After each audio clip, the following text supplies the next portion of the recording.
magkukwento tayo ng magkaibang kwento actually ito, pero nakaka-touch lang kasi may kinalaman ito sa iyak at iyakan. Yan. Unahin na natin yung kwento dito sa mag-amang Ruru Madrid, yung tatay niya at saka si Ruru nag-guest doon sa bagong show ni ni Quintos, ni Mikey, yung parang cooking show niya. So, nag-guest sila, nakapagkwentuhan, banding-banding, hanggang na-relay nila yung kwento na 5 years old pa lang pala itong si Ruru Madrid ay rumarampa na ito, sumasama naman ito sa mga fashion events, fashion shows, ganyan. At anong tawag dito, 500 pesos yung TF niya, plus kung hindi naman 500 pesos yung mga damit na pinasusuot sa kanya, yun ang ibinibigay ng mga kumukuha sa kanilang mga producer or director.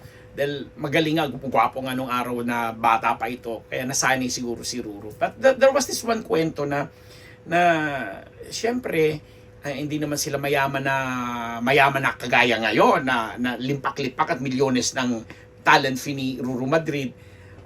Big deal na sa kanila noon, or lalo na kay Ruru, yung makakain ng french fries. And sa isang pagkakataon, papunta sila sa isang fashion show na babayaran na nga si Ruru daw ng 500 pesos.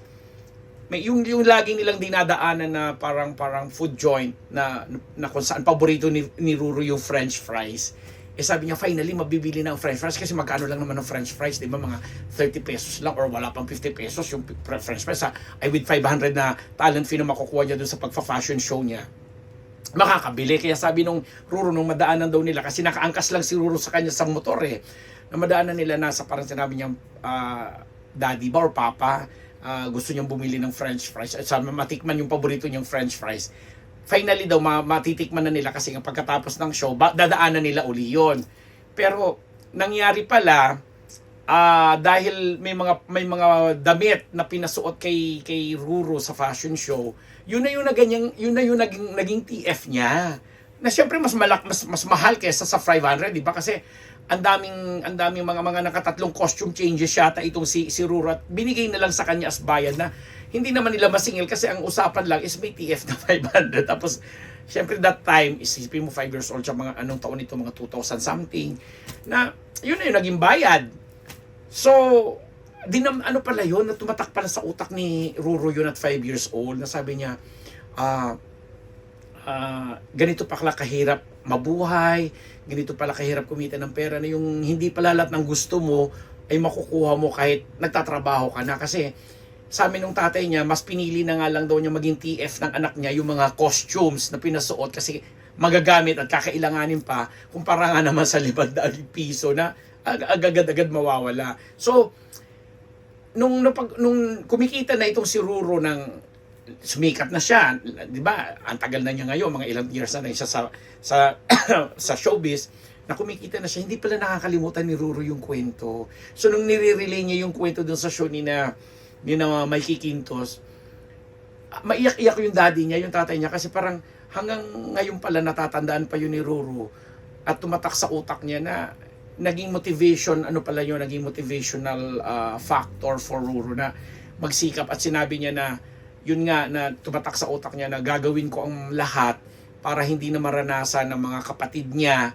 at saka siguro magiging anak niya yung may ganong kaliit na bagay man o malaking bagay man na ginusto mo ay hindi mo magagawa kasi nga wala kayong pera that time o kakayahan. Kaya sabi niya, nagsikap ako at nag-iipon ako ng pera. Kaya ang saya, naiyak. Actually, nakakaantig ng damdamin yung ginawa. Tapos si Mikey pa lumapit pa doon sa daddy na naiiyak-iyak yung tatay. Kaya yung episode, yung parang caption doon na lumabas sa ibang social media platform gaya ng TikTok, parang sinabi pa, dahil sa french fries, pinaiyak ni Ruru yung daddy niya. O, di ba? Nakakatuwa lang. And ito na nga, bilang update na rin lang, si Ruru ay mga kasama ni Dennis Trillo sa 2024 MMFF entry na Green Bones. And bago pa mag-2025, talagang aarangkada na yung second book ng Lolong. Ito yung pinag-usapang action serye na lumabas sa GMA7 at bukod tanging series na tumapat sa mga series ni Coco Martin na hindi naman nagpatumba, but may mga time na talagang tinalo sa ratings di ba yung ang probinsyano, tapos itong Batang Quiapo, na nakatapat nga nung Ang dami kasing inilabas or itinapat ng GMA7 ng mga shows dito sa mga programa ni Coco, pero hindi napapataob or hindi man lang nalalamangan. Pero dito sa Lolong ni Ruru Madrid, yun naungusan nila, and for a while nag number 1 talaga yung Lolong. Kaya bago daw po matapos ang 2025, ibabalik uli dahil book to na ng Lolong. Ito yung may buwaya something na I'm sure pinag-uusapan. So good luck and congratulations pati na rin sa Green Bones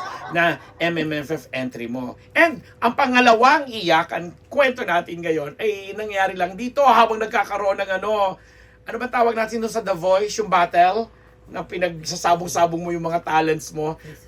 Face off. Oo, dito kay Coach Pablo naman ng SB19, kasi si Coach Pablo kasama yung mga ibang mga judges or coaches, Coach Billy, si Coach Julian at saka si Coach Tel. May mga kanya-kanya na silang mga, syempre, nakapili na nga sila ng 12 ng kanilang mga 10 ba o 12 na mga panlaban. Tapos syempre, eventually magkakaroon lang sila ng isa talagang ipanlalaban nila sa bawat isang team. Itong team ni Pablo, naging emotional siya kasi parang napagsama-sama niya yung mga magagaling na mga contestants niya, isang lalaki, 2 babae ba, na ayaw niya talaga halos pumili, ayaw niya talaga halos na piliin kung sino yung pambato. Pero syempre bilang yun talaga yung requirement or criteria ng programa, wala pipili siya. And dinaan na lang niya sa umiyak na lang itong si Pablo, kasi itong si Eloy may mga kinakalkal dito sa tabi ko. Si Eloy po, ito yung aming alagang aso na tumakbo.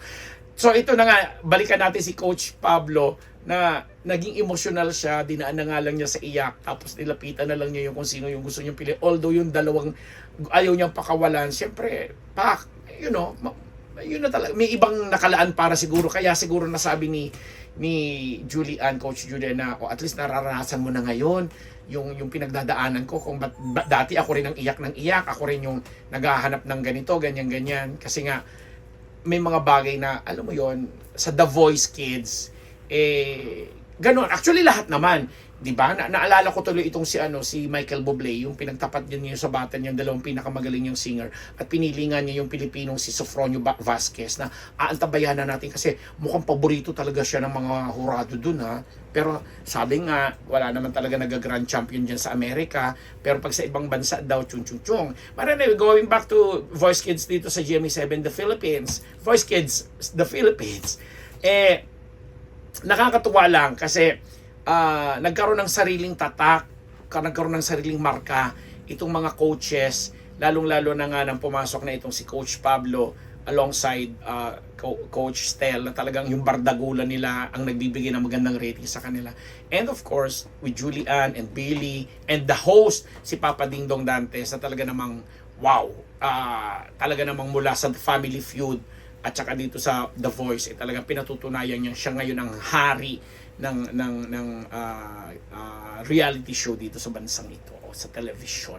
Di ba? Sa yala. So nakakaiyak, 2 kwento ng magkaibang iyakan, pero nakakaantig ng damdamin ng mga taga-suportan nila at mga naniniwala at nagtatangkilik sa kanila. Very emotional, na talaga namang parte po ng pinanonood natin sa ating mga paglilibang-libang sa mundo ng telebisyon. Good luck pa rin po sa ating lahat dito sa Unbearable Channel. Ako ang inyong lingkod, Papa Unbearable Ahmed Nagos, nagpapasalamat! Hello!